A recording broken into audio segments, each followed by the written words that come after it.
নমস্কাৰ ধুনীয়া ৰিলছ আপোনালোকৰ বাবে এইযোৰ হ'ব খুবেই ধুনীয়া ৰেশমি কটনত কেঁচা পাত বৈ দিয়া হৈছে আৰু গোটেই ফুলৰ ৱৰ্কখিনি টচৰ সূতাৰে কৰি দিয়া হৈছে এইকেইটা হ'ব চাদৰৰ ছাইড পটি আৰু মেখেলাখন এনেকৈ আঁঠুৰ ওপৰলৈকে থাকিব খুব ধুনীয়া কাপোৰযোৰ একদম লাইট ৱেইট হ'ব আপোনালোকে ধুনীয়াকৈ পিন্ধিব পাৰিব যিকোনো অকেজন পিন্ধিব পাৰিব কাপোৰযোৰ এইযোৰা ল'ব পাৰিব 5500 ৰুপিজ যিহেতুকে টচৰ সূতাৰে কাম কৰি দিয়া হৈছে কাপোৰযোৰ খুব ধুনীয়া ষ্টেণ্ডাৰ্ড লুক এটা আহিছে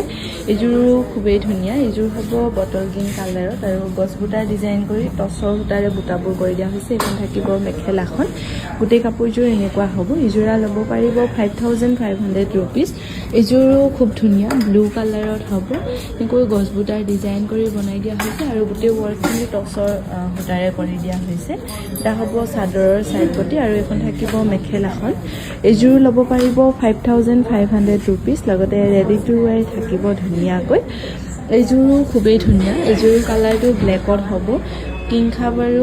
গছ বুটাৰ ডিজাইন কৰি বনাই দিয়া হৈছে আৰু গোটেই ৱৰ্কখিনি টচৰ ৱৰ্কত কৰি দিয়া হৈছে এইকেইটা হ'ব চাদৰৰ ছাইড পটি এখন থাকিব মেখেলাখন আৰু ইয়াৰে ব্লাউজ পিচটো হেভিকৈ কৰি দিয়া হৈছে এনেকৈ 5টা পটি কৰি দিয়া হৈছে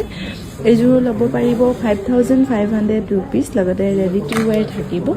এইযোৰো খুব ধুনীয়া ব্লু কালাৰত বনোৱা হৈছে আৰু ইয়াৰে ডিজাইনটো খুব ধুনীয়া আৰু বহুত মিহি ফিনিচিং কৰি বনাই দিয়া হৈছে কাপোৰযোৰা মাজৰ বুটাটো এনেকৈ থাকিব এখন হ'ব মেখেলাখন হেভিকৈ বনোৱা হৈছে এইযোৰ ল'ব পাৰিব 5500 ৰুপিজ লগতে ৰেডি টু ৱেৰ থাকিব এইযোৰৰ যে কালাৰটো খুব ধুনীয়া